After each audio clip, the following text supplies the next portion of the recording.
रक्षा मंत्रालय ने 3,000 करोड़ रुपए की सैन्य खरीद को दी मंजूरी। रक्षा मंत्रालय ने शनिवार को नौसेना के 2 स्टेल्थ फ्रिगेट, रडार की नज़र में पकड़ नहीं आने वाले युद्धपोतों के लिए ब्रह्मोस सुपरसोनिक क्रूज मिसाइलें और सेना के मुख्य युद्धक टैंक अर्जुन के लिए बख्तरबंद रिकवरी वाहन सहित 3,000 करोड़ रुपए मूल्य की सैन्य खरीद को मंजूरी दी। एक वरिष्ठ अधिकारी ने यह जानकारी दी। सेना के वरिष्ठ अधिकारी ने बताया कि दोनों खरीद के लिए रक्षा अधिग्रहण परिषद (DAC) से अनुमति मिली। DAC रक्षा खरीद को लेकर निर्णय लेने वाली रक्षा मंत्रालय की शीर्ष संस्था है। उन्होंने कहा, रक्षा मंत्री निर्मला सीतारमण की अध्यक्षता में DAC ने करीब 3,000 करोड़ रुपए के रक्षा उपकरणों की खरीद के लिए मंजूरी दी। अधिकारी ने बताया कि DAC ने भारतीय सेना के मुख्य युद्धक टैंक अर्जुन के लिए बख्तरबंद रिकवरी वाहन ARV की खरीद की भी स्वीकृति दी। ARV का डिजाइन और विकास DRDO ने किया है और इसका निर्माण रक्षा क्षेत्र की सार्वजनिक कंपनी BML करेगी। शादी के बाद भाई बहन बनकर रहेंगे।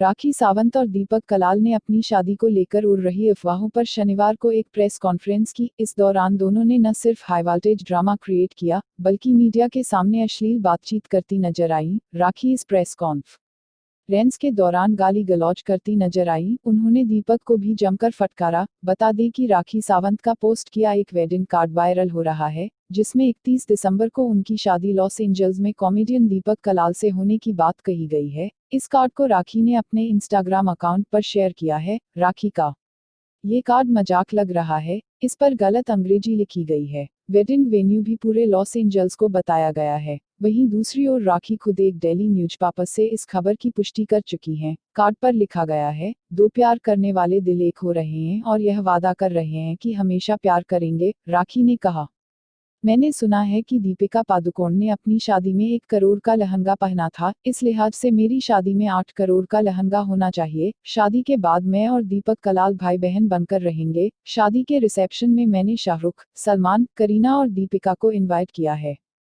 भारत का सबसे वजनी सैटेलाइट GSAT-11 लॉन्च। भारत के सबसे भारी उपग्रह GSAT-11 का बुधवार तड़के फ्रेंच गुयाना से एरियन स्पेस रॉकेट की मदद से सफल प्रक्षेपण किया गया।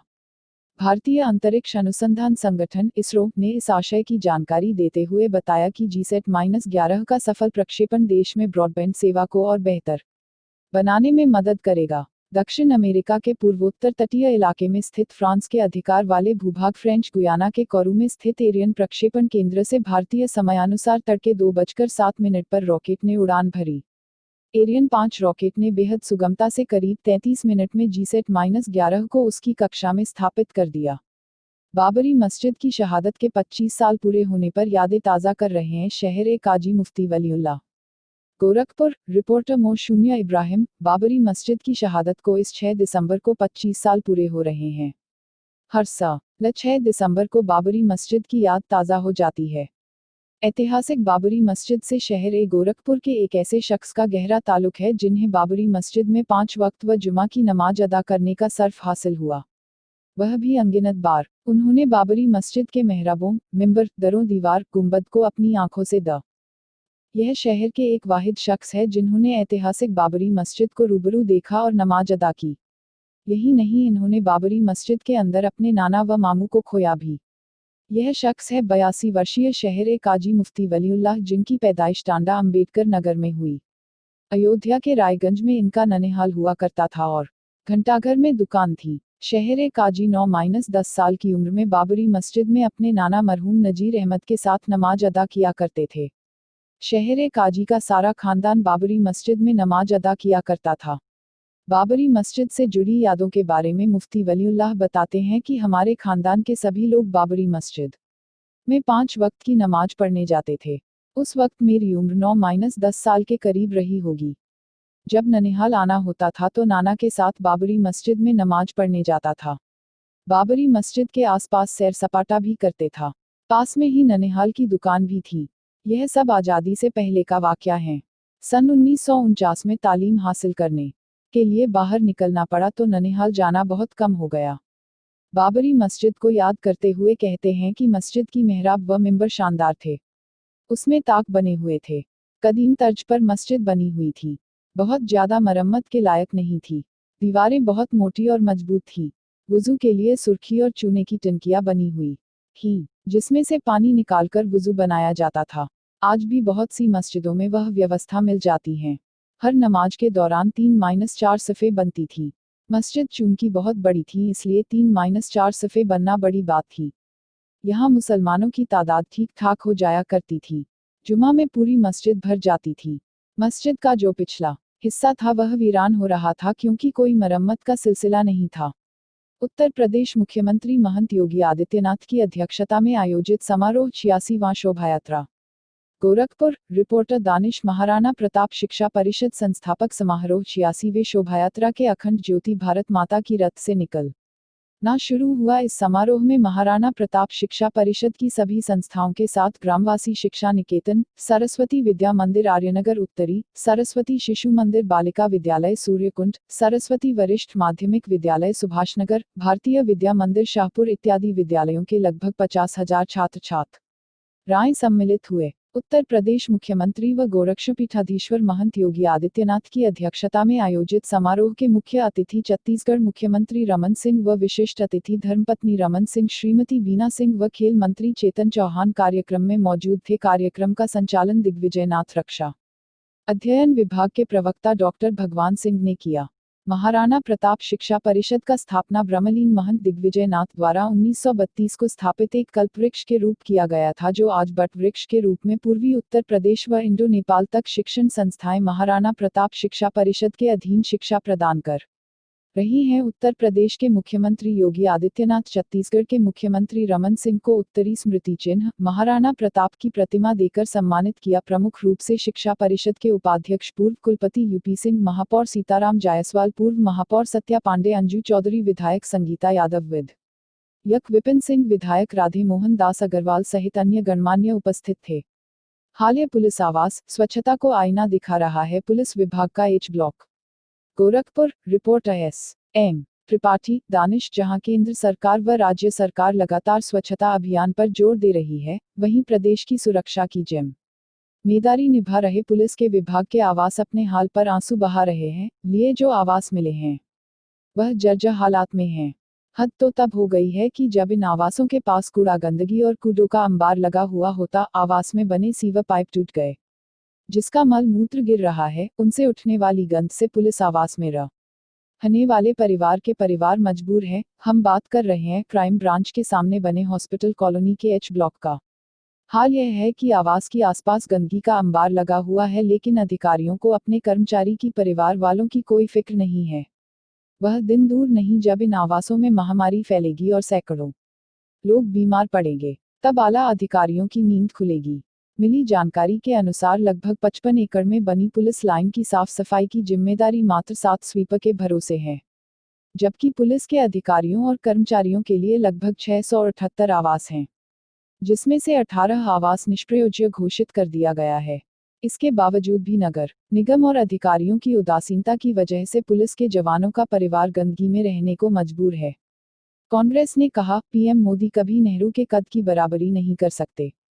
कांग्रेस ने किसानों को लेकर पंडित जवाहरलाल नेहरू के बारे में की गई टिप्पणी को लेकर मंगलवार को प्रधानमंत्री नरेंद्र मोदी पर पलट किया और कहा कि मोदी कभी भी नेहरू के कद की बराबरी नहीं कर सकते और उनकी पहचान अप्रासंगिक बातें करने वाले एक नेता की ही रहेगी। पार्टी ने यह भी आरोप लगाया कि प्रधानमंत्री ऐतिहासिक तथ्यों को लगातार तोड़ मरोड़ कर पेश कर रहे हैं। कांग्रेस के वरिष्ठ नेता आनंद शर्मा ने ट्वीट कर कहा, मोदी जी भारतीय किसान और उनकी समस्याओं पर विशेषज्ञ होने का दावा कर रहे हैं। पंडित जी का अपमान करना मोदी जी की आदत बन चुकी है। इतिहास को तोड़ मरोड़ कर प्रस्तुत करना प्रधानमंत्री के पद को शोभा नहीं देता और उनके ऐसे वक्तव्य निंदनीय हैं। उन्होंने कहा, पंडित नेहरू ने भारत के गांव-गांव की बैलगाड़ी से यात्रा कर भारत के किसान की विविधताओं, आशाओं और आकांक्षाओं को समझा था, मोदी जी की तरह हेलीकॉप्टर से नहीं। उन्हें पंडित जी पर ज्ञानवर्धन के लिए उनका 1929 के कांग्रेस के लाहौर अधिवेशन और 1937 के फैजपुर में दिए गए भाषणों को पढ़ना चाहिए। उद्धरण। राशिफल 2019। मेष राशिफल 2019 के अनुसार मेष राशि के जातकों का स्वास्थ्य जीवन अस्थिर रह सकता है। इसमें आपको मिश्रित परिणाम मिलेंगे। हालांकि अपनी सेहत के प्रति आप संजीदा रहेंगे, इसलिए साल की शुरुआत में आपको स्वास्थ्य लाभ मिलेगा। इस दौरान छोटे मोटे तनाव को छोड़ दिया जाए तो आपकी सेहत दुरुस्त रहेगी। इस वर्ष आपको करियर में मिले जुले परिणाम मिलेंगे। आप अपने उत्कृष्ट प्रयासों से उन्नति करेंगे। आपकी नौकरी में पदोन्नति की संभावना है। करियर को आगे ले जाने में किस्मत भी आपका भरपूर साथ देगी। साल की शुरुआत से ही आप अपने कार्य में जमकर मेहनत करेंगे, जिसका आगे चलकर आपको लाभ मिलेगा। आर्थिक स्थिति में उतार चढ़ाव की परिस्थितियां नजर आएंगी।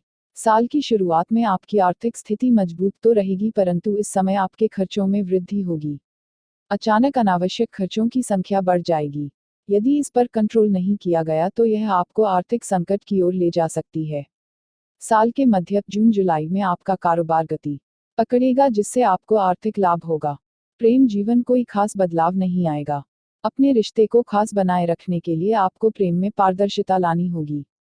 वृषभ राशिफल 2019 के अनुसार इस वर्ष आपका स्वास्थ्य जीवन थोड़ा कमजोर रह सकता है, इसलिए इस वर्ष सेहत के प्रति आपको अधिक गंभीर रहने की आवश्यकता होगी। अपने खान पान पर विशेष ध्यान दें। स्वस्थ भोजन ही ग्रहण करें। भविष्य कथन के अनुसार इस वर्ष आपको कोई दीर्घकालिक रोग हो सकता है। इस वर्ष के शुरुआती दौर में करियर में मुश्किलों का सामना करना पड़ सकता है। करियर में उतार चढ़ाव की परिस्थितियां आएंगी और अच्छे परिणामों को पाने के लिए आपको कड़ी मेहनत करनी होगी। हालांकि इस वर्ष आप अपने करियर को लेकर अधिक गंभीर नजर आएंगे और करियर में अपना मुकाम पाने के लिए जीतोड़ मेहनत भी करेंगे। आर्थिक जीवन सामान्य से बेहतर रहेगा। आपकी आर्थिक स्थिति में सुधार तो होगा, परंतु आपके खर्चों में भी वृद्धि की संभावना है। यदि आपने बेवजह के खर्चों पर लगाम नहीं लगाया तो आपकी आर्थिक स्थिति गड़बड़ा सकती है। वैसे इस वर्ष आपकी आमदनी में भी वृद्धि होगी। आय के नए स्रोतों का सृजन होगा। अप्रैल के मध्य से मई के मध्य तक आपकी आर्थिक स्थिति मजबूत होगी और जून में भी यह सिलसिला जारी रहेगा। मिथुन राशिफल 2019 के अनुसार इस वर्ष आपको स्वास्थ्य लाभ मिलेगा। हालांकि कभी कभार छोटी मोटी स्वास्थ्य संबंधी परेशानियों से आपका सामना होगा, परंतु साल के प्रारंभ यानी जनवरी में आपको अपनी सेहत को लेकर थोड़ा सावधान रहना होगा। इस समय आपको स्किन से संबंधित परेशानी का सामना करना पड़ सकता है। यह साल आपके करियर के लिए सामान्य रहने का संकेत दे रहा है। हालांकि यदि आप कड़ी मेहनत करते हैं तो यह साल आपका करियर के लिए अच्छा हो सकता है। आपको अपने काम में पूरा फोकस करना होगा। करियर में आगे बढ़ने के लिए आपको नए नए विचारों को सृजन करना होगा। वरिष्ठ कर्मियों की सलाह भी आपके काम आएगी। इस वर्ष आपको आर्थिक जीवन में कोई बड़ी उपलब्धि हासिल होगी। आर्थिक लाभ के योग बन रहे हैं। व्यापार में नए नए आइडिया आपके आर्थिक लाभ को बढ़ाने में मदद करेंगे। इस वर्ष आप धन एकत्रित करने में सफल रहेंगे। हालांकि बिजनेस के विस्तार हेतु आपको घर से दूर जाना पड़ सकता है। आपको आर्थिक जीवन में कोई बड़ी उपलब्धि हासिल होगी। आर्थिक लाभ के योग बन रहे हैं। व्यापार में नए नए आइडिया आपके आर्थिक लाभ को बढ़ाने में मदद करेंगे। कर्क राशिफल 2019 के अनुसार आर्थिक मामलों और करियर के लिए यह साल कर्क राशि के जातकों के लिए शानदार रहने वाला है।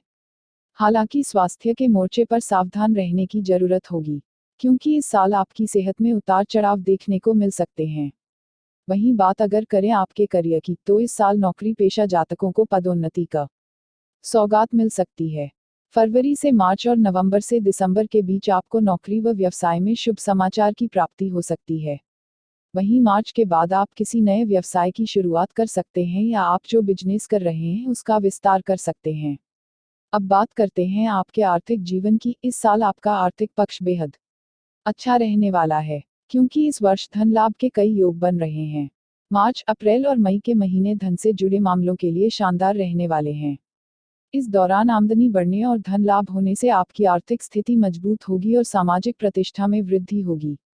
धन लाभ के साथ साथ इस वर्ष आपको धन हानि भी हो सकती है। इसलिए फरवरी से लेकर मार्च के शुरुआती सप्ताह तक धन व पूंजी निवेश संबंधित योजनाएं संभल कर बनाएं। सिंह राशिफल 2019 के अनुसार इस वर्ष आपका स्वास्थ्य जीवन अच्छा रहेगा। साल के शुरुआती महीनों में आपको सर्दी जुकाम की शिकायत रह सकती है। आपको शारीरिक थकान एवं ऊर्जा की कमी महसूस होगी। हालांकि फरवरी मध्य से आपको स्वास्थ्य लाभ मिल सकेगा। करियर में सफलता पाने के लिए आप लगातार मेहनत करेंगे। करियर में आपको सफल परिणाम मिलेंगे, परंतु इन परिणामों से आप संतुष्ट नहीं दिखेंगे। कार्यक्षेत्र में आपका परिश्रम आपको नई पहचान दिलाएगा। आपको नई जगह नौकरी करने का भी अवसर मिलेगा। साल की शुरुआत में आपको करियर क्षेत्र में बेहतर परिणाम मिलेंगे। इस साल आपको आर्थिक जीवन में छोटी मोटी चुनौतियों का सामना करना पड़ेगा, परंतु इसके बावजूद भी आपको बहुत बढ़िया परिणाम भी मिलेंगे। आपकी आर्थिक स्थिति मजबूत होगी। जनवरी को छोड़ दिया जाए तो फरवरी, मार्च और अप्रैल में आपको धन हानि हो सकती है। इस वर्ष आपका प्रेम जीवन चुनौतीपूर्ण लग रहा है, इसलिए आपको इस साल ज्यादा सावधान रहने की आवश्यकता होगी। लव पार्टनर के साथ किसी बात को लेकर अनबन हो सकती है अथवा किसी गलतफहमी के कारण भी रिश्तों में खटास आने की संभावना है। कन्या राशिफल 2019 के अनुसार इस वर्ष आपके स्वास्थ्य जीवन में उतार चढ़ाव की परिस्थितियां आएंगी। इस साल आपको स्वास्थ्य जीवन में मिश्रित परिणाम मिलेंगे, जैसे कि स्वास्थ्य लाभ के साथ साथ आपकी सेहत में भी कमी देखी जा सकेगी। आपको करियर में मिलजुले परिणाम मिलेंगे। इस क्षेत्र में कई मौके आएंगे जिनमें आपको निराश होना पड़ सकता है, वहीं कई मौके ऐसे भी होंगे जिसमें आपको सफलता का स्वाद मिलेगा। अपनी कुशल संवाद शैली के माध्यम से आप करियर में तरक्की करेंगे।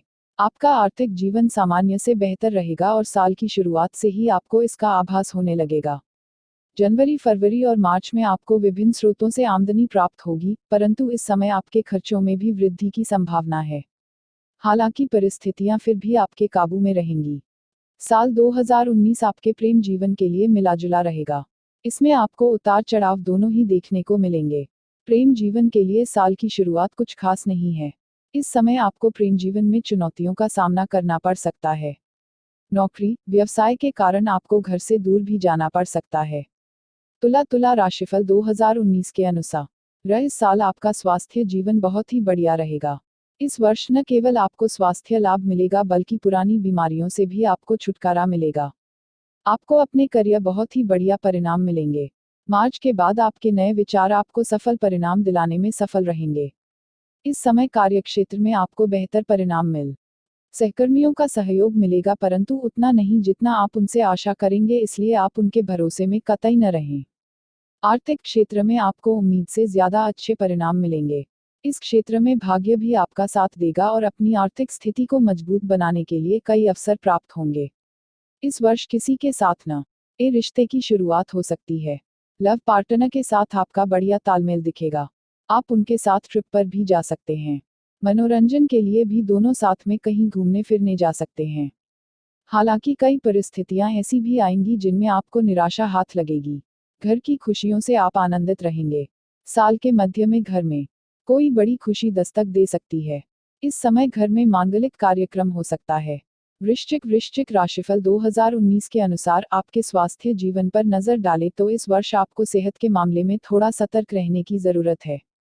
आप अपनी फिटनेस की समस्या से जूझ सकते हैं। यदि आपकी सेहत में गिरावट आए तो किसी प्रकार की लापरवाही न बरतें। अपने रोग का त्वरित इलाज कराएं। फरवरी मार्च का महीना आपकी सेहत के लिए थोड़ा नाजुक रह सकता है। वहीं करियर पर नजर डालें तो आपको इसमें बहुत ही बढ़िया परिणाम मिल सकते हैं। अपने करियर में आपको सफलता मिलेगी और आपके सामने कई सुनहरे अवसर आएंगे। किसी अच्छी कंपनी से आपको नौकरी का प्रस्ताव प्राप्त हो सकता है। करियर को लेकर विदेश जाने की भी संभावनाएं हैं।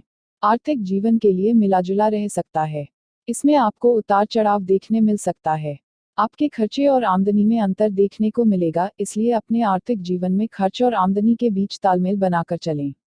वहीं प्रेम जीवन के लिए यह साल उत्तम रहेगा। प्रियतम के साथ रोमांस करने का अवसर मिलेगा और रिलेशनशिप में मजबूती आएगी। धनु का वार्षिक राशिफल 2019 यह बताता है कि इस साल के शुरुआती माह में आपको स्वास्थ्य संबंधी परेशानी रह सकती है। यात्रा के दौरान आपको थकान महसूस हो सकती है। इस वर्ष सावधानी से वाहन चलाएं। करियर की दृष्टि से यह साल आपके लिए मिलेजुले परिणाम लेकर आएगा। इस वर्ष आपको अपने करियर में उतार चढ़ाव का सामना करना पड़ सकता है। आपको आपकी मेहनत का परिणाम मिलेगा। इस समय नौकरी में आपका प्रमोशन हो सकता है अथवा आपकी सैलरी बढ़ सकती है। वहीं आर्थिक क्षेत्र में परिस्थितियां आपके अनुकूल होंगी। विभिन्न स्रोतों से आपको आर्थिक मदद मिलेगी। पैतृक संपत्ति में वृद्धि होगी। आपके परिजन आर्थिक पक्ष को मजबूत बनाने में आपकी मदद करेंगे। यदि आप कोई व्यापार अथवा कारोबार करते हैं तो उसमें आपको आर्थिक मुनाफा होगा। अपने प्रेम जीवन को लेकर आप इस वर्ष कुछ ज्यादा ही गंभीर रहेंगे। यदि साथी से किसी तरह का विवाद हो जाता है तो विवाद को आगे न बढ़ बल्कि उसे बातचीत के माध्यम से निपटाएं। घर में परिजनों का स्वास्थ्य एकदम दुरुस्त रहेगा। माता पिताजी को स्वास्थ्य संबंधी छोटी मोटी तकलीफ हो सकती है। मकर राशिफल 2019 के अनुसार यह आपके लिए अच्छा रहेगा। हालांकि स्वास्थ्य कारणों से आपको कुछ परेशानी का सामना करना पड़ सकता है, लेकिन शुरुआत के 3 माह जनवरी, फरवरी, मार्च आपकी सेहत दुरुस्त रहेगी। इस समय आप ऊर्जावान महसूस करेंगे, परंतु उसके बाद अप्रैल से सितंबर तक आपको स्वास्थ्य संबंधी समस्याओं का सामना करना पड़ सकता है। आर्थिक जीवन मिला-जुला रहेगा। इस वर्ष आपके खर्चों में बढ़ोतरी होने की संभावना है, जबकि आमदनी की बात करें तो इसमें वृद्धि की संभावना कम है। हालांकि आपको अंतर्राष्ट्रीय संबंधों से आर्थिक मुनाफा होने की प्रबल संभावना है। यदि आप नौकरी कर रहे हैं तो आपका प्रमोशन अथवा आपको कंपनी की ओर से प्रोत्साहन प्राप्त होगा। अक्टूबर माह भी आपके लिए कई खुशखबरी लेकर आएगा। व्यापार में आपकी उन्नति होगी। अपने प्रेम जीवन को खूब एंजॉय करेंगे। आपका प्रेम जीवन रोमांचक रहेगा। यदि आप अपने लव पार्टनर को लाइफ पार्टनर बनाना चाहते हैं तो आपकी यह इच्छा इस वर्ष पूरी हो सकती है। कुंभ राशिफल 2019 के अनुसार इस साल आपका स्वास्थ्य जीवन अच्छा रहेगा। आप निरोगी रहेंगे और खुद को अधिक ऊर्जावान महसूस करेंगे। आपके अंदर जोश, उत्साह और गजब की फुर्ती देखने को मिलेगी। इस साल आपके करियर को ऊंचाई मिलेगी। आपको अपने कार्यक्षेत्र में सफलता मिलेगी। आपके निर्णय करियर को और भी सुनहरा बनाने में मदद करेंगे। आप अपने अच्छे फैसलों से अपने लिए सुनहरे अवसर निर्माण करेंगे। आपका आर्थिक जीवन शानदार रहेगा।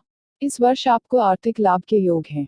आपके पास धन आएगा जिससे आपकी आर्थिक स्थिति मजबूत होगी। इस वर्ष आप धन को संचय करने में सफल रहेंगे। मार्च के बाद आपकी आर्थिक स्थिति में सुधार होने लगेगा। आमदनी के कई सारे स्रोत होंगे और आप अपने आर्थिक पक्ष को लेकर खुश भी दिखाई देंगे। इस वर्ष आपका प्रेम जीवन सामान्य से बेहतर रहेगा। साल की शुरुआत थोड़ी धीमी रहेगी। मार्च तक आपको प्रेम जीवन में उतार चढ़ाव का सामना करना पड़ सकता है, परंतु इस अवधि में अपने प्यार पर पूरा भरोसा रखें और अपने प्रियतम का विश्वास न तोड़ें। मीन राशिफल 2019 के अनुसार इस वर्ष आपकी सेहत ठीक रहेगी, लेकिन फिर भी आपको अपने स्वास्थ्य के प्रति गंभीर रहना होगा। खुद को फिट रखने के लिए आप योग, व्यायाम, जिमिंग, रनिंग आदि कर सकते हैं। दैनिक दिनचर्या को हेल्दी बनाएं। प्रातः जल्दी उठें और रात्रि को समय से सोएं। अच्छे स्वास्थ्य के लिए पर्याप्त नींद लें। मन को स्थिर रखने के लिए आप ध्यान भी लगा सकते हैं। यदि आप मानसिक और शारीरिक रूप से स्वस्थ रहते हैं तो इस वर्ष आपका करियर ऊंचाई की बुलंदियों को भी छू सकता है। कार्यक्षेत्र में आपको एक नई पहचान मिलेगी। आपकी छवि एक परिश्रमी, मेहनती और ईमानदार कर्मी की होगी। आपको आर्थिक चुनौतियों का सामना करना पड़ सकता है, इसलिए इस वर्ष अपने आर्थिक पक्ष को लेकर थोड़े सावधान रहें। जोखिम भरे कदम उठाने से पहले उस पर विचार करें, आपको धन हानि भी हो सकती है। इस वर्ष आप अपने प्रेम जीवन को लेकर थोड़े भ्रम की स्थिति में रह सकते हैं। अपनी रिलेशनशिप को लेकर आपके मन में किसी प्रकार की शंका रहेगी।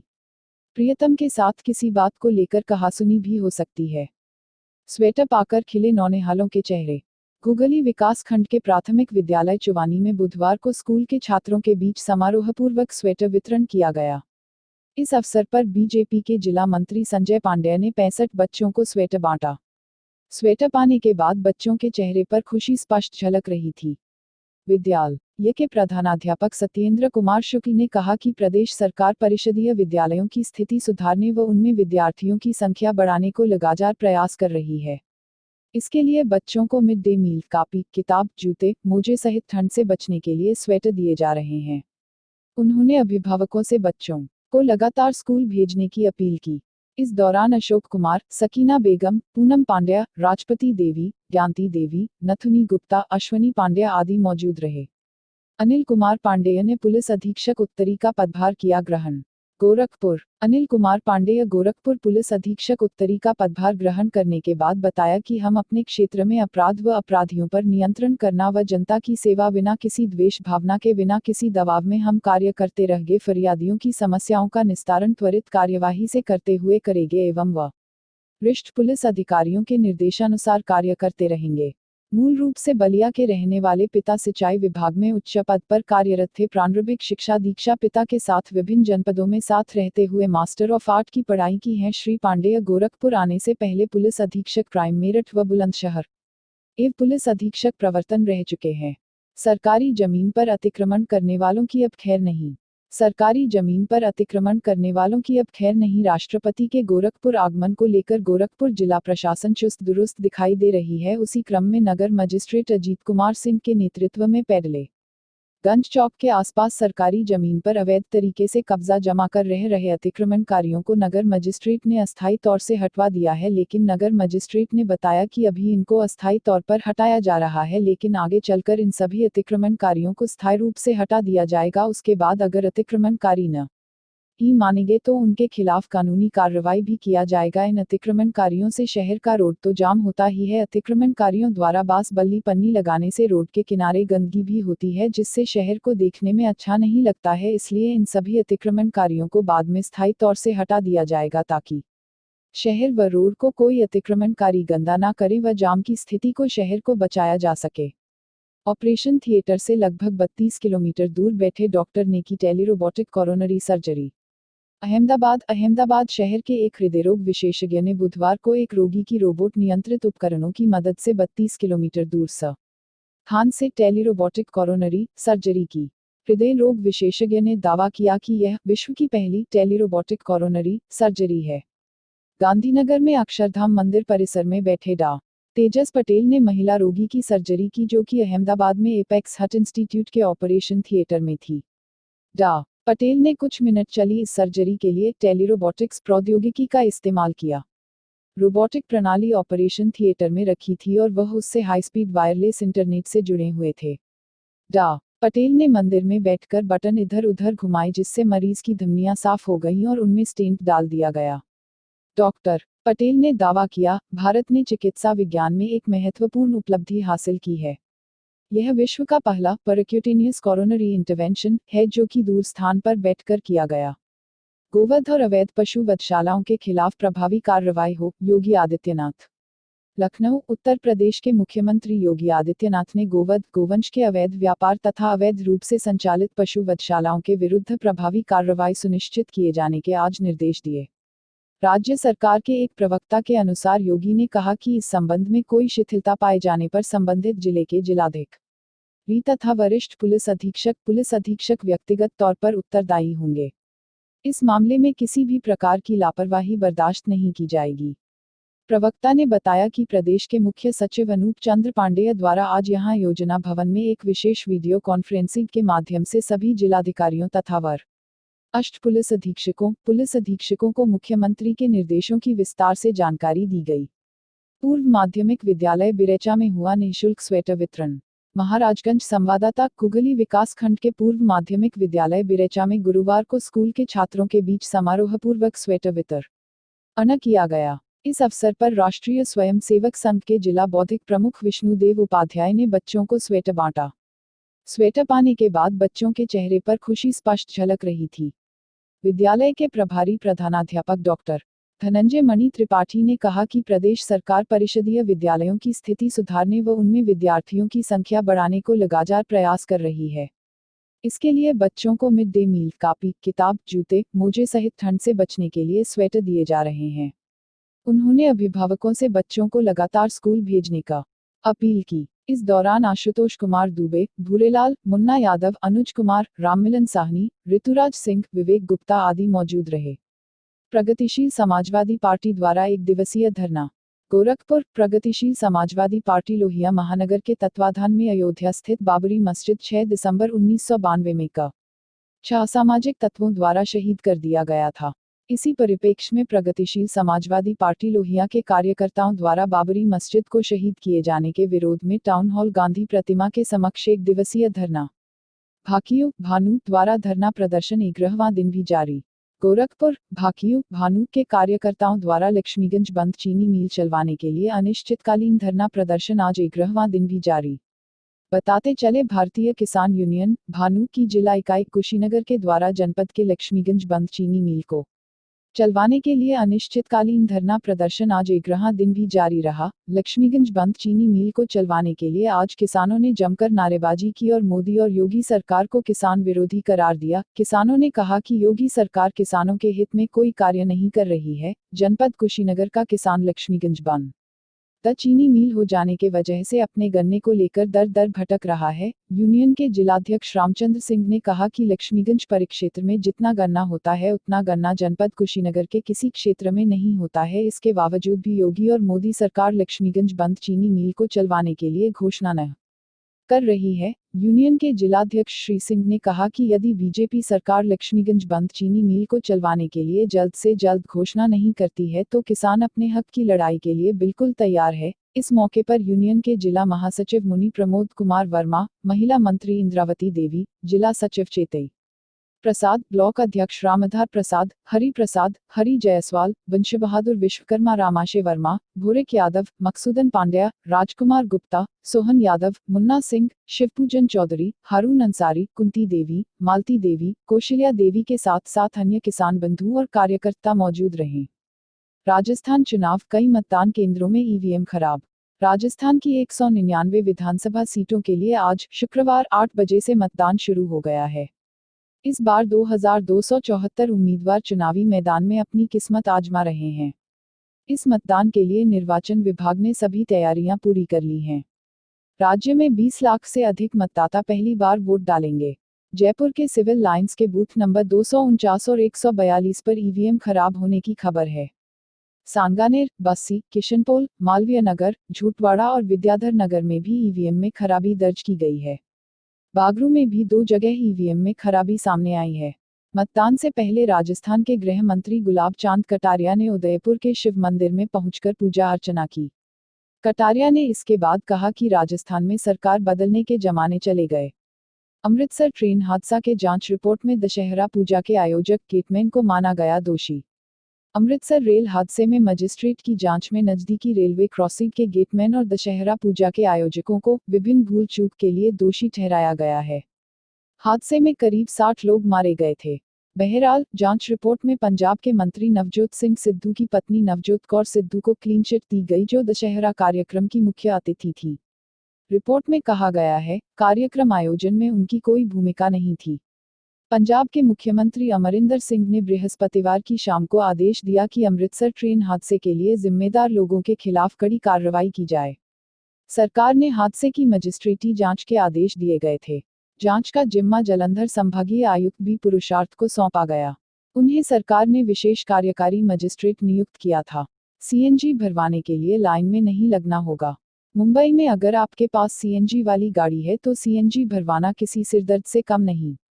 मुंबई के अलग अलग इलाकों में सीएनजी भरवाने के लिए लंबी लाइन लगती है। औसतन सीएनजी भरवाने में 1.5 से 2 घंटे लगते हैं। मुंबई में रोजाना 3 लाख गाड़ियां सीएनजी भरवाती है। मगर समस्या केवल सीएनजी भराने वाले की नहीं होती। लंबी कतार की वजह से आसपास के इलाकों में भयंकर ट्रैफिक जैम भी होते हैं। इसी समस्या से निपटने के लिए महानगर गैस एलटीडी ने निकाला इनोवेटिव तरीका।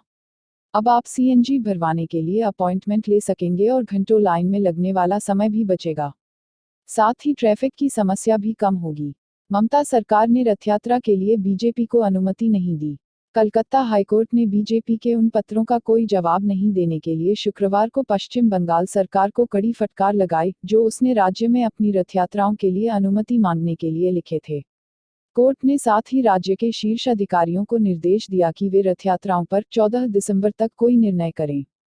जस्टिस विश्वनाथ सोमादर और जस्टिस ए मुखर्जी की खंडपीठ ने कहा कि अनुमति को लेकर सरकार की चुप्पी आश्चर्यजनक और चौंकाने वाली है।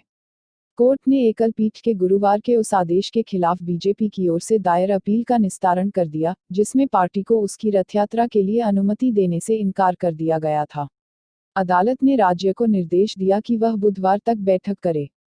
आम्बेडकर की 128वीं जयंती के अवसर पर मार्च से रेलवे चलाएगी समानता एक्सप्रेस। रेलवे बाबा साहेब आम्बेडकर की 128वीं जयंती को मनाने के लिए अगले साल मार्च में एक विशेष रेलगाड़ी, समानता एक्सप्रेस, चलाएगी। यह रेलगाड़ी यात्रियों को बाबा साहब के जीवन से जुड़े स्थलों के साथ साथ भारत और नेपाल स्थित बौद्ध धर्म स्थलों के दर्शन कराएगी। एक वरिष्ठ अधिकारी ने गुरुवार को यह जानकारी दी। यह विशेष पर्यटक रेलगाड़ी अपनी यात्रा 28 मार्च से शुरू करेगी।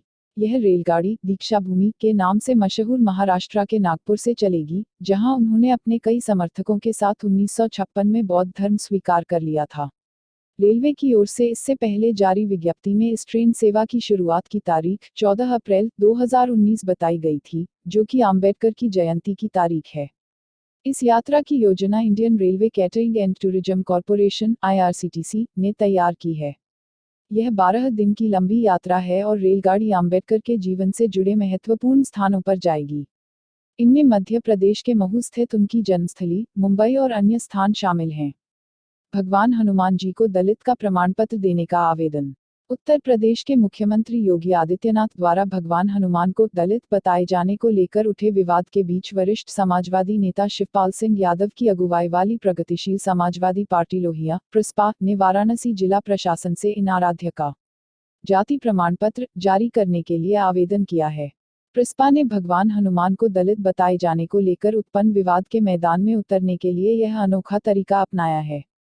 पार्टी की युवा शाखा के जिलाध्यक्ष हरीश मिश्र ने बताया, हमने वाराणसी जिला कलेक्टर कार्यालय से भगवान हनुमान का जाति प्रमाण पत्र जारी करवाने के लिए आवेदन किया है। चूंकि मुख्यमंत्री योगी आदित्यनाथ ने भगवान हनुमान को जाति की राजनीति में घसीटा है, इसलिए हम उनका जाति प्रमाण पत्र चाहते हैं। महाराष्ट्र में मंच पर बेहोश होकर गिरे गडकरी। केंद्रीय मंत्री नितिन गडकरी महाराष्ट्र के अहमदनगर जिले में शुक्रवार को एक कार्यक्रम के दौरान बेहोश होकर गिर पड़े। राहुरी में कृषि विश्वविद्यालय के दीक्षांत समारोह के दौरान गडकरी बेहोश होकर गिर पड़े थे। माना जा रहा है कि भाजपा के 61 वर्षीय नेता दीक्षांत समारोह के परिधान गाउन या चोगा पहने होने की वजह से उनके शरीर में ऑक्सीजन की कमी गई थी। घटना के बाद गडकरी ने संवाददाताओं से कहा, कार्यक्रम के दौरान मुझे घुटन महसूस हुई। कार्यक्रम स्थल पर पंडाल चारों ओर से बंद था, जिसके कारण हवा के आने जाने की जगह उसमें नहीं थी। मैंने दीक्षांत समारोह का परिधान पहन रखा था, इसलिए ऑक्सीजन कम मिल पा रही थी। यही वजह है कि मैं बेहोश होकर गिर पड़ा। मेरी सेहत ठीक है, मुझे रक्तचाप या रक्त शर्करा संबंधी कोई दिक्कत अब नहीं है। इससे पहले उन्होंने इसकी वजह शरीर में शर्करा शुगर का स्तर कम होना बताया था। मां शून्य राष्ट्रपति के जनपद गोरखपुर आगमन पर यातायात डायवर्जन।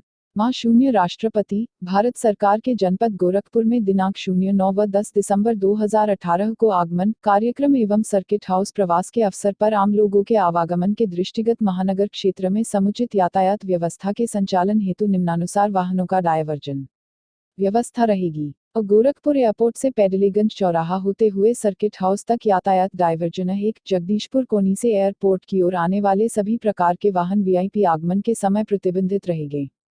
4 लेन रामनगर करजहां की तरफ डाइवर्ट किए जाएंगे। 2 देवरिया की तरफ से आने वाले वाहनों को देवरिया बाईपास से डाइवर्ट कर दिया जाएगा। ये वाहन देवरिया बाईपास से अमर उजाला होते हुए अपने गंतव्य की ओर जाएंगे। 2 कूड़ाघाट तिराहा नहर पुलिया से मोहद्दीपुर चौराहा की तरफ फ्लीट के आगमन एवं प्रस्थान के समय सभी प्रकार के वाहन प्रतिबंधित रहेंगे। 3 असुरन चौराहा कौवाबाग पुलिस चौकी से मोहद्दीपुर ओवरब्रिज की तरफ फल तक के आगमन एवं प्रस्थान के समय सभी प्रकार के वाहन प्रतिबंधित रहेंगे। 4 पैडलीगंज चौराहा से मोहद्दीपुर चौराहा की तरफ सभी प्रकार के वाहन वीआईपी आगमन के समय प्रतिबंधित रहेंगे। 5 अमर उजाला तिराहा से पैडलीगंज कर तरफ सभी वाहन वीआईपी आगमन के समय प्रतिबंधित रहेंगे। बी सर्किट हाउस से गोरखनाथ मंदिर तक यातायात व्यवस्था 1 छात्र संघ चौराहा की तरफ से यूनिवर्सिटी की तरफ जाने वाले सभी प्रकार के वाहन वीआईपी आगमन के समय प्रतिबंधित रहेंगे। ये वाहन अपनी आवश्यकतानुसार अंबेडकर चौराहा एवं कैंट चौराहा की तरफ से होकर अपने गंतव्य को जाएंगे। 2 आयकर तिराहा हरिओम नगर तिराहा स विश्वविद्यालय गेट की तरफ फ्लीट के आगमन एवं प्रस्थान के समय सभी प्रकार के वाहन प्रतिबंधित रहेंगे। 3 स्टैंडर्ड तिराहा city mall hotel park residency तिराहा से कार्मल रोड एवं रोडवेज पुलिस पिकेट तिराहा की तरफ फ्लीट के आगमन एवं प्रस्थान के समय कोई वाहन नहीं जाएगा। 4 काली मंदिर तिराहा से कोई भी वाहन धर्मशाला चौराहा की तरफ फ्लीट के आगमन एवं प्रस्थान के समय नहीं जाएगा। 5 स्टैंडर्ड तिराहा से यातायात कार्यालय तिराहा की तरफ फ्लीट के आगमन एवं प्रस्थान के समय कोई वाहन नहीं जाएगा। 6 काली मंदिर की तरफ से पुलिस लाइन गेट तिराहा की तरफ फ्लीट के आगमन एवं प्रस्थान के समय कोई वाहन नहीं जाएगा। 7 J0P0 अस्पताल मार्ग एवं झूलेलाल मंदिर की तरफ से कोई भी वाहन फ्लीट के आगमन एवं प्रस्थान के समय गोरखनाथ मंदिर की तरफ नहीं जाएगा। 8 जगैसापासी तिराहा एवं रसुलपुर तिराहा की तरफ से कोई भी वाहन गोरखनाथ मंदिर की तरफ फ्लीट के आगमन एवं प्रस्थान के समय नहीं जाएगा।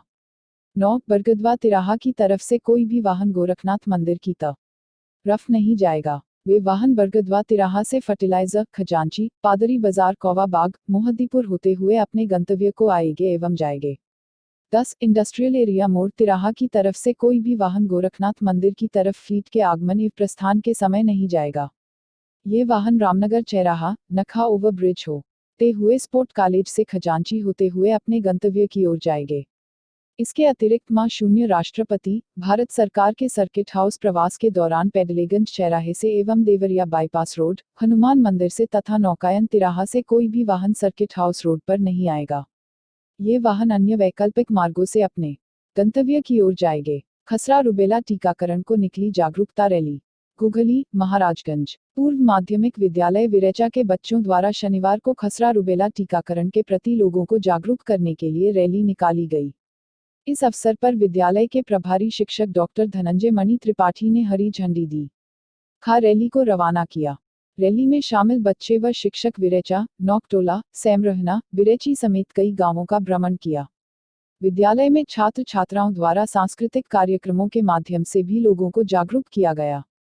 अपने संबोधन में डॉक्टर धनंजय मणि त्रिपाठी ने कहा कि वर्तमान परिवेश में विभिन्न तरह की बीमारियां तेजी से फैल रही है। उनसे बचाव के लिए शासन द्वारा टीकाकरण अभियान चलाया जा रहा है। इन संक्रामक बीमारियों से बचने में लिए सफाई पर विशेष ध्यान दिया जाए। उन्होंने उपस्थित लोगों, बच्चों और प्रतिनिधियों को बताया कि आगामी 10 दिसंबर को निःशुल्क टीकाकरण होना है। आशुतोष कुमार दुबे, भूरेलाल, अतुल कुमार मिश्र, मुन्ना यादव, सितारा, सुमन, संजना, रंजना, अमरनाथ, अमरजीत, प्रिया आदि मौजूद रहे। शिक्षा शास्त्र विभाग के छात्रों ने की परिसर की सफाई। गोरखपुर विश्वविद्यालय। गोरखपुर विश्वविद्यालय के शिक्षा शास्त्र विभाग के छात्र छात्राओं ने आज परिसर की साफ सफाई की। इस मौके पर शिक्षा शास्त्र विभाग के अध्यक्ष प्रोफेसर N.P. भोक्ता ने कहा कि शिक्षा के पाठ्य सहगामी क्रियाओं में स्वच्छता और शारीरिक श्रम भी शामिल है। उन्होंने कहा कि स्वस्थ शरीर में ही स्वस्थ मन का वास होता है। शरीर को स्वस्थ रखने के लिए स्वच्छता जरूरी है। आज छात्र छात्राओं ने पाठ्य सहगामी क्रियाओं के तहत विभाग के परिसर की साफ सफाई की। उन्होंने कहा कि साफ सफाई जीवन में बहुत जरूरी है। अगर यह बात हम छोटी उम्र में ही जान ले तो यह अपनी आदत बन जाएगी। हम तभी निरोगी रह सकते हैं जब हमारा आसपास साफ होगा।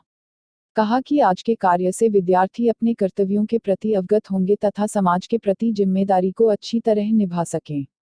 ये कार्यक्रम के अंत में मीतू सिंह ने सभी के प्रति आभार ज्ञापित किया। इस मौके पर professor Shobha Gaur, professor Rajesh Singh, professor Uday Singh, professor Sunita Dubey, doctor Jyoti Bala, doctor Lakshmi Jaiswal, doctor Meetu Singh, doctor Durgesh Pal, doctor Anupam Singh, विभाग के कर्मचारी संजय शुक्ल सहित अन्य छात्र छात्राएं व एनएसएस की प्रियदर्शनी इकाई की स्वयं सेविकाएं मौजूद रहीं। मां शून्य राष्ट्रपति को लेकर नगर निगम द्वारा की जा रही तैयारियां।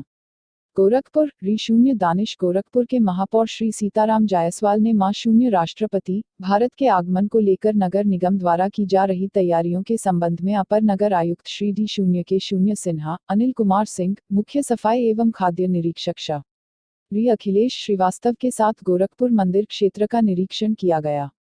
निरीक्षण के दौरान महापौर ने उपस्थित अधिकारियों को निर्देशित किया कि मंदिर एवं उसके आसपास क्षेत्र की उच्च कोटि की सफाई कराए, साथ ही सचल दस्ता तैनात किया जाए जो क्षेत्र भ्रमण करता रहा जहां भी गंदगी हो उसे तत्काल साफ कराया जाए।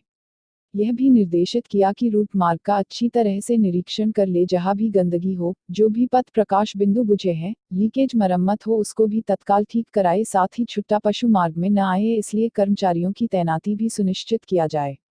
निरीक्षण के दौरान सर्वश्री उपसभापति श्री जितेंद्र सैनी, वारिका तिवारी, प्रदीप राव, दुर्गेश बजाज, धर्मेंद्र विश्वकर्मा, अमित राव, अभिषेक शर्मा, आनंद गुप्ता, अमित सिंह मोनू, राजन सिंह सहित अन्य गणमान्य लोग उपस्थित रहे। गंगा सफाई के नाम पर अरबों रुपये का हुआ घोटाला। ओम प्रकाश राजभर। उत्तर प्रदेश में सत्तारूढ़ भाजपा की सहयोगी सुहेलदेव भारतीय समाज पार्टी सुभासपा के अध्यक्ष और सूबे के काबीना मंत्री ओम प्रकाश राजभर ने शनिवार को केंद्र की नरेंद्र मोदी सरकार पर गंगा नदी की सफाई के नाम पर अरबों रुपये के घोटाले का आरोप लगाया। योगी सरकार में दिव्यांग जन सशक्तिकरण मंत्री राजभर ने ट्वीट कर आरोप लगाया कि गंगा सफाई के नाम पर अरबों रुपये का घोटाला हुआ है। उन्होंने जुलाई 2017 की एक रिपोर्ट का हवाला देते हुए कहा कि 2 वर्ष में गंगा की सफाई के नाम पर 7,000 करोड़ रुपए खर्च कर दिए गए, लेकिन गंगा अब भी मैली है। उन्होंने यह भी कहा, गंगा पुत्र प्रोफेसर जी.डी. अग्रवाल को हमने खो दिया। अब संत गोपाल दास अग्रवाल के लिए उनका दल आवाज उठा रहा है। उन्होंने सवाल किया, कहाँ हैं गोपाल दास? उल्लेखनीय है कि गंगा की सुरक्षा के लिए अनशन कर रहे संत गोपाल दास गत 5 दिसंबर की रात देहरादून के एक अस्पताल से संदिग्ध परिस्थितियों में लापता हो गए थे। गीता वाटिका में श्रीमद् भागवत महापुराण कथा का आयोजन। गोरखपुर, संत प्रवर नित्यलीलालीन भाईजी श्री हनुमान प्रसाद जी पोद्दार की तपस्या स्थली गीता वाटिका में आयोजित श्रीमद् भागवत महापुराण कथा के प्रथम दिवस की कथा का शुभारंभ करते हुए वृंदावन धाम से पधारे कथाव्यास श्री डॉक्टर शून्य संजय कृष्ण सलिल जी महाराज ने कहा कि संत और भगवंत का स्वरूप आनंदमय है। उनके जीवन में आनंद का अभाव कभी नहीं होता। भगवान राम को जिस दिन युवराज बनना था उसी दिन उन्हें वनवास मिला। कृष्ण जेल में पैदा हुए किंतु उनके जीवन में आनंद का अभाव नहीं रहा। श्री भाईजी और राधा बाबा को भी जीवन में अनेक कठिनाइयों का सामना करना पड़ा, उनके अंदर भी आनंद का अभाव नहीं रहा। उनके अंदर प्रेम की अपार संपदा थी। उन्होंने हम सबको प्रेम का वितरण किया, आनंद बांटा, जो आज घर घर में पुस्तकों के रूप में पहुंच रहा है। ठाकुर बिकते हैं पर स्वर्ण से नहीं खरीदे जा सकते। ठाकुर को पाने की तीव्र उत्कंठा रूपी मूल यसे ही ठाकुर को खरीदा जा सकता है। प्रातः 9:15 बजे से श्री राधा कृष्ण साधना मंदिर से श्रीमद् भागवत महापुराण की भव्य कलश यात्रा गीता वाटिका परिसर में ही बाजे गाजे के साथ निकाली गई।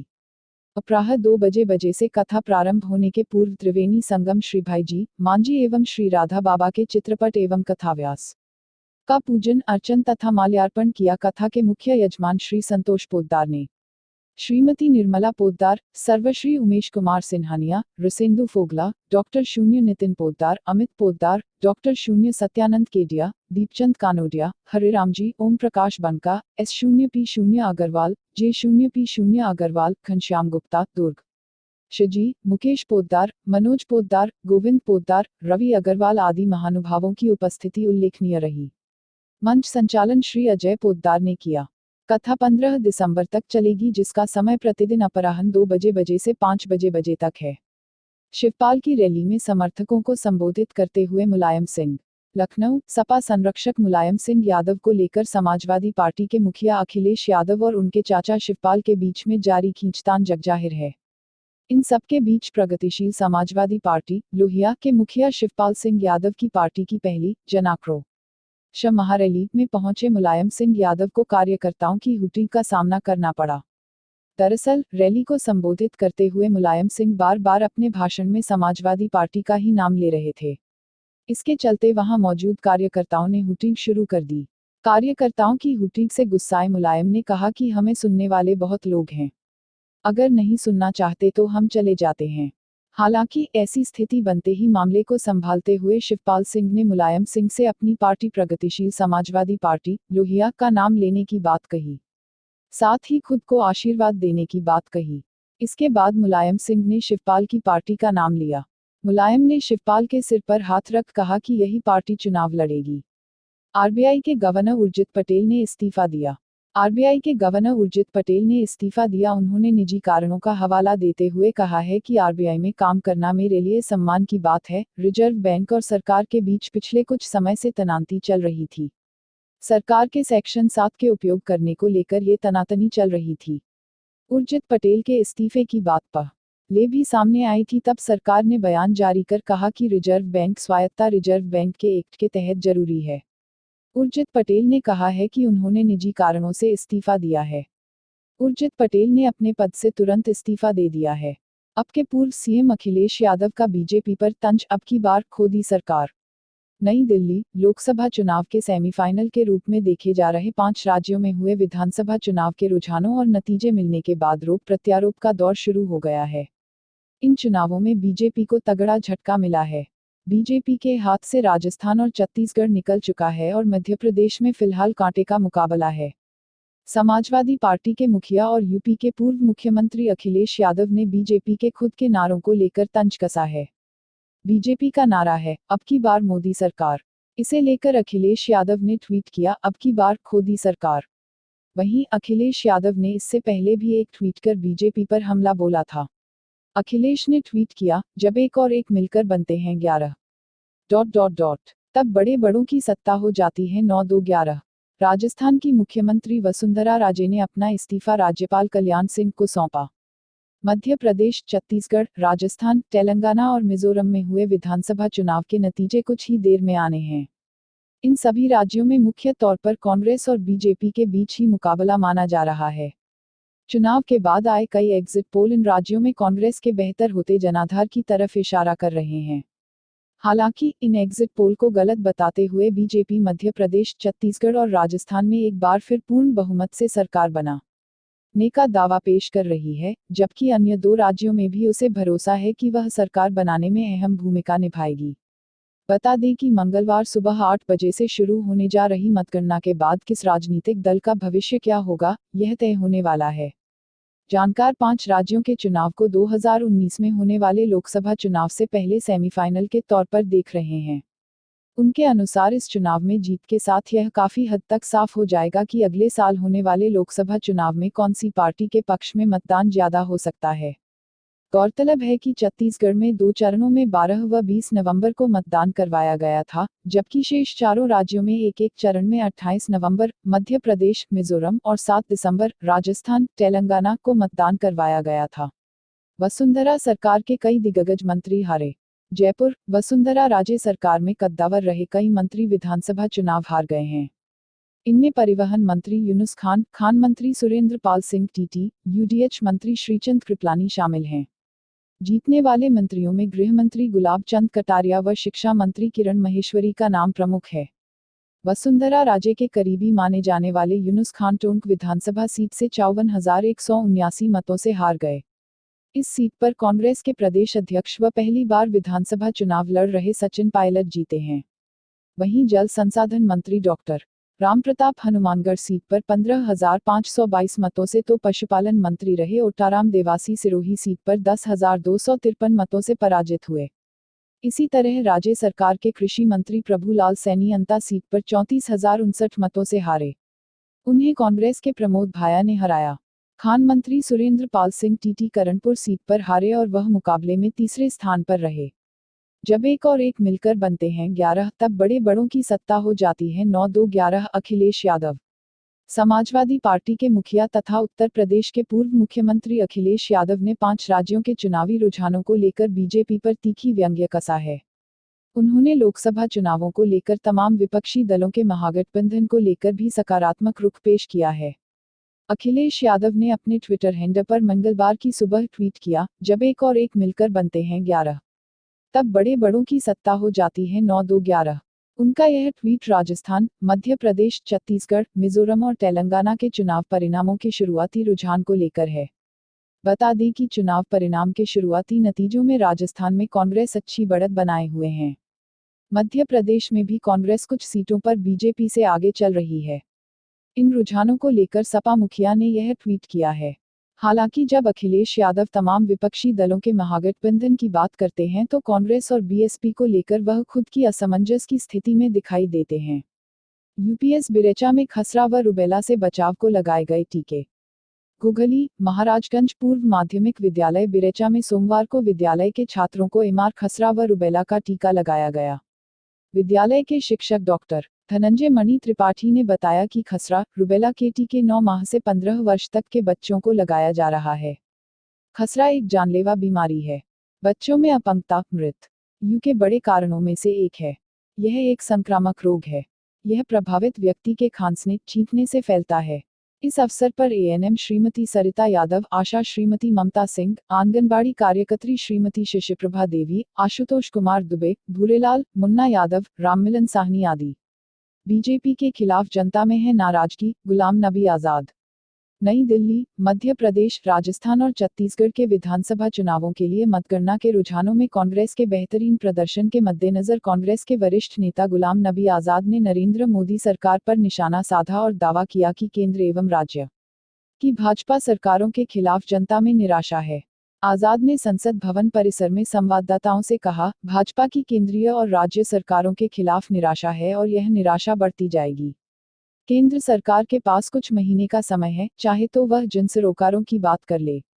कांग्रेस के वरिष्ठ नेता बीके हरिप्रसाद ने कहा, यह 56 इंच के सीने वाले नेता के अहंकार और नकली चाणक्य के अहंकार को थप्पड़ मिला है। महागठबंधन के नेता राहुल गांधी हैं। महागठबंधन के नेता मिलकर तय करेंगे कि प्रधानमंत्री कौन होगा। उद्धरण छत्तीसगढ़ में पहली बार जीतेगी कांग्रेस, दूसरी बार बनाएगी सरकार। दिल्ली, छत्तीसगढ़ विधानसभा चुनाव में 15 साल के बाद बीजेपी को हार का सामना करना पड़ा। 2000 में बने इस राज्य में पहली बार विधानसभा चुनाव में कांग्रेस जीत हासिल करने जा रही है। कांग्रेस छत्तीसगढ़ में दूसरी बार सरकार बनाएगी। इससे पहले जब 2000 में मध्य प्रदेश का विभाजन कर छत्तीसगढ़ बना था, उस समय कांग्रेस की सरकार बनी थी और अजित जोगी मुख्यमंत्री बने थे। छत्तीसगढ़ में पहली बार चुनाव 2003 में हुए। उन चुनावों में बीजेपी ने शानदार ढंग से जीत हासिल की थी। उस समय रमन सिंह को सीएम बनाया गया था। तब से लेकर छत्तीसगढ़ में 2 और चुनाव हुए, 2008 में और 2013 में। इन सभी चुनावों में बीजेपी ने कांग्रेस को करारी शिकस्त दी, लेकिन 2018 में आकर तस्वीर बदल गई। कांग्रेस ने बीजेपी को करीब करीब एकतरफा मुकाबले में बहुत पीछे छोड़ दिया है। देश में बदलाव का वक्त, अब हमारे ऊपर बड़ी जिम्मेदारी। राहुल गांधी। नई दिल्ली। 3 राज्यों में कांग्रेस की कामयाबी पर बोलते हुए कांग्रेस अध्यक्ष राहुल गांधी ने कहा कि ये जीत कांग्रेस पार्टी के कार्यकर्ताओं की है। अब कांग्रेस के ऊपर भारी जिम्मेदारी है। इन राज्यों में जो विजन देना चाहिए वो हम दे सके। मध्य प्रदेश, राजस्थान, छत्तीसगढ़ में बीजेपी को हमने हराया है। राहुल ने कहा कि कांग्रेस कार्यकर्ताओं की कड़ी मेहनत की वजह से हमें जीत मिली। तेलंगाना और मिजोरम में चुनाव जीतने वालों को बधाई देता हूं। ये जीत किसानों, छोटे व्यापारियों और जनता की है। राहुल ने कहा देश में यह बदलाव का वक्त है। राहुल ने कहा कि ईवीएम का जो सवाल है वह सिर्फ भारत में ही नहीं उठ रहा है, विश्व पर भी उठ रहा है। इस पर ध्यान देने की जरूरत है। बीजेपी की हार पर शिवसेना का तंज, जनता ने दिया भाजपा मुक्त का संदेश। मुंबई, राजस्थान और छत्तीसगढ़ में कांग्रेस की जीत और मध्य प्रदेश में बहुमत के करीब सीटें आने पर एनडीए की घटक दल शिवसेना ने तंज कसा है। शिवसेना के मुखपत्र सामना ने संपादकीय में कहा है, मध्य प्रदेश में कांग्रेस के वरिष्ठ नेता कमलनाथ, ज्योतिरादित्य सिंधिया के साथ राहुल गांधी ने पूरे राज्य का दौरा किया और भाजपा का रथ रोक दिया। राजस्थान में कांग्रेस की सरकार बनने से कोई नहीं रोक सकता। ऐसा माहौल था कि वहां कांग्रेस को करीब 140 सीटें मिलेंगी, मगर मुख्यमंत्री पद के लिए अंदरूनी उठापटक और गुटबाजी ने कांग्रेस का आंकड़ा कम कर दिया। अशोक गहलोत और सचिन पायलट के बीच के संघर्ष से राजस्थान में कांग्रेस 100 सीटों पर थम गई, पर उस दल की वहां बहुमत वाली सरकार बनने वाली है। इस तरह हिंदी भाषी क्षेत्र के तीनों राज्य भाजपा के हाथ से निकल चुके हैं। तेलंगाना में फिर से चंद्रशेखर राव विजयी हुए हैं। वहां पर भाजपा कांग्रेस से नीचे है। मिजोरम में स्थानीय दल ने बाजी मारी है। इसका अर्थ स्पष्ट है कि पीएम मोदी तथा अमित शाह ने कांग्रेस मुक्त भारत का जो सपना देखा था, वह भाजपा शासित राज्य में ही धूल में मिल गया है। इन राज्यों की जनता ने ही भाजपा मुक्त का संदेश दिया है। आज तय हो सकता है मुख्यमंत्री। कांग्रेस करेगी 2 अहम बैठकें। राजस्थान विधानसभा चुनाव में कांग्रेस ने सत्तारूढ़ बीजेपी को शिकस्त दी है। यहां वह 99 सीटों पर जीत के साथ बहुमत के जादुई आंकड़े के लगभग पास पहुंच गई है और सरकार बनाने की तैयारी में है। कांग्रेस के प्रदेश प्रभारी अविनाश पांडे ने बताया कि पार्टी विधायक दल की बैठक बुधवार सुबह 11 बजे प्रदेश मुख्यालय में होगी। इसमें विधायकों की राय ली जाएगी और पार्टी आलाकमान को अवगत कराया जाएगा। इसके बाद शाम को पुनः बैठक होगी जिसमें मुख्यमंत्री का नाम तय हो सकता है। पार्टी के पर्यवेक्षक के.सी. वेणुगोपाल यहां पहुंच गए हैं। श्री राम के ससुराल में पहुंचे योगी आदित्यनाथ। काठमांडू, उत्तर प्रदेश के मुख्यमंत्री योगी आदित्यनाथ बुधवार को नेपाल के ऐतिहासिक शहर जनकपुर में भगवान राम के विवाह उत्सव में शामिल हुए और सुप्रसिद्ध जानकी मंदिर में पूजा अर्चना की। विवाह पंचमी समारोहों में हिस्सा लेने के लिए भारतीय प्रतिनिधिमंडल के प्रमुख के तौर पर जनकपुर पहुंचे आदित्यनाथ का स्वागत प्रांत 2 के मुख्यमंत्री मोहम्मद लालबाबू राउत गद्दी ने किया। जनकपुर सीता की जन्मभूमि के रूप में विख्यात है। 1910 में यहां भव्य जानकी मंदिर का निर्माण हुआ था। 3 मंजिला मंदिर पूरी तरह पत्थरों और संगमरमर का बना हुआ है, जो 50 मीटर ऊंचा है और 4860 वर्ग फुट में फैला हुआ है। पीएम मोदी आज करेंगे बीजेपी सांसदों को संबोधित। नई दिल्ली, प्रधानमंत्री नरेंद्र मोदी गुरुवार को बीजेपी सांसदों को संबोधित करेंगे, जिसके पार्टी के प्रमुख संगठनों की लंबी बैठक होगी। प्रधानमंत्री ऐसे समय में पार्टी सांसदों को संबोधित करने वाले हैं जब बीजेपी को 2014 में सत्ता संभालने के बाद पहली बार ऐसे महत्वपूर्ण राज्यों में विधानसभा चुनाव में पराजय का सामना करना पड़ा जहां कई बार से उसकी सरकार थी। इन राज्यों के चुनाव परिणाम मंगलवार को आए थे। बीजेपी को मध्य प्रदेश, छत्तीसगढ़ और राजस्थान में कांग्रेस के हाथों पराजय का सामना करना पड़ा जहां वह सत्ता में थी। तेलंगाना में मजबूत ताकत के रूप में उभरने के बीजेपी की कोशिशों को भी परिणामों से झटका लगा है, जहां उसे एक सीट से संतोष करना पड़ा। पहले वहां पार्टी की 5 सीटें थीं। मिजोरम में बीजेपी को 1 सीट पर जीत मिली। कांग्रेस को मिजोरम और तेलंगाना में पराजय का सामना करना पड़ा। मध्य प्रदेश, राजस्थान और छत्तीसगढ़ के मुख्यमंत्रियों के नामों का जल्द होगा ऐलान, राहुल गांधी। नई दिल्ली, मध्य प्रदेश, राजस्थान और छत्तीसगढ़ के चुनावी परिणामों में सबसे बड़ी पार्टी बनकर उभरी कांग्रेस के इन तीनों राज्यों में मुख्यमंत्री कौन होंगे, इस पर जल्द ही फैसला ले लिया जाएगा। इसके लिए कांग्रेस राज्यों के अपने नवनिर्वाचित विधायकों और कार्यकर्ताओं की राय ले रही है। यह बात कांग्रेस अध्यक्ष राहुल गांधी ने गुरुवार सुबह संसद भवन में पत्रकारों से कही। राहुल गांधी ने पत्रकारों से कहा, हम पार्टी में विभिन्न लोगों से बात कर रहे हैं, जिनमें विधायक और कार्यकर्ता शामिल हैं, जिसके बाद एक मत से निर्णय लिया जाएगा। जल्द ही तीनों राज्यों में मुख्यमंत्रियों के नाम तय कर लिए जाएंगे। राहुल की पर्यवेक्षकों के साथ बैठक, कमलनाथ हो सकते हैं मप्र के मुख्यमंत्री। नई दिल्ली, राजस्थान, मध्य प्रदेश और छत्तीसगढ़ में मुख्यमंत्री पद की दावेदारी को लेकर चल रही खींचतान के बीच पार्टी अध्यक्ष राहुल गांधी ने गुरुवार को अपने आवास पर पर्यवेक्षकों के साथ बैठक की और कहा कि मुख्यमंत्रियों के चयन के संदर्भ में जल्द घोषणा की जाएगी। गांधी ने राजस्थान के लिए पर्यवेक्षक बनाए गए केसी वेणुगोपाल और मध्य प्रदेश के लिए पर्यवेक्षक बनाए गए AK एंटनी के साथ बैठक की। इस दौरान राजस्थान के कांग्रेस प्रभारी अविनाश पांडे और मध्य प्रदेश के पार्टी प्रभारी दीपक बाबरिया भी मौजूद थे। कांग्रेस अध्यक्ष ने संवाददाताओं से कहा, आप जल्द ही मुख्यमंत्रियों को देखेंगे। हम विधायकों, पार्टी कार्यकर्ताओं और अन्य की राय ले रहे हैं। गोरखपुर में 4 लेन बनाने के लिए खोदे गए गड्ढे में डूबने से बालक की मौत। डोहरिया बाजार के पास गड्ढे में डूबकर आदित्य, 9 की मौत हो गई। जिस गड्ढे में वह डूबा, वह 4 लेन की मिट्टी के लिए करीब 8 महीने पहले खोदा गया था। हादसे के दिन आदित्य अपनी मां के साथ मौसी के घर आया था। उसके पिता विदेश में नौकरी करते हैं। सहजनवा के कोदरी गांव निवासी अजित की पत्नी सुमन सिंह बेटे आदित्य सिंह को लेकर बहन के घर आई थी। शनिवार को आदित्य मोहल्ले के लड़कों के साथ खेलने चला गया। थोड़ी देर बाद साथ गए लड़के लौट आए, लेकिन वह नहीं आया। पूछताछ में उसके साथियों ने बताया कि आदित्य गड्ढे में डूब गया। वह वहीं पास में खेल रहा था। सूचना मिलते ही घरवालों ने गड्ढे में उसकी तलाश की, लेकिन वह नहीं मिला। इस बीच रविवार की सुबह 11 बजे उसका शव उतराया मिला। घरवाले प्रशासन पर लापरवाही का आरोप लगा रहे थे। उनका कहना था कि 8 महीने से पड़े इस गड्ढे को अगर भरवा दिया गया होता तो आदित्य की जान न जाती।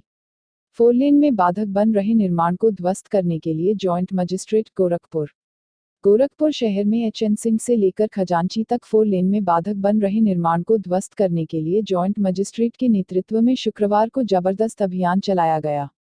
करीब 6 घंटे तक चले अभियान में 50 से अधिक निर्माण पर बुलडोजर चलाया गया। पिपराइच विधायक समेत स्थानीय नागरिकों ने अभियान के दौरान मनमानी का विरोध किया, लेकिन अफसरों ने किसी की नहीं सुनी। विधायक ने चौड़ीकरण को लेकर रोज बदले जा रहे मानक पर अपनी आपत्ति दर्ज कराई। विधायक को देखकर स्थानीय नागरिक भी आक्रोशित हो गए, लेकिन भारी पुलिस बल की मौजूदगी में लाठी पटक कर उन्हें दूर खदेड़ दिया गया।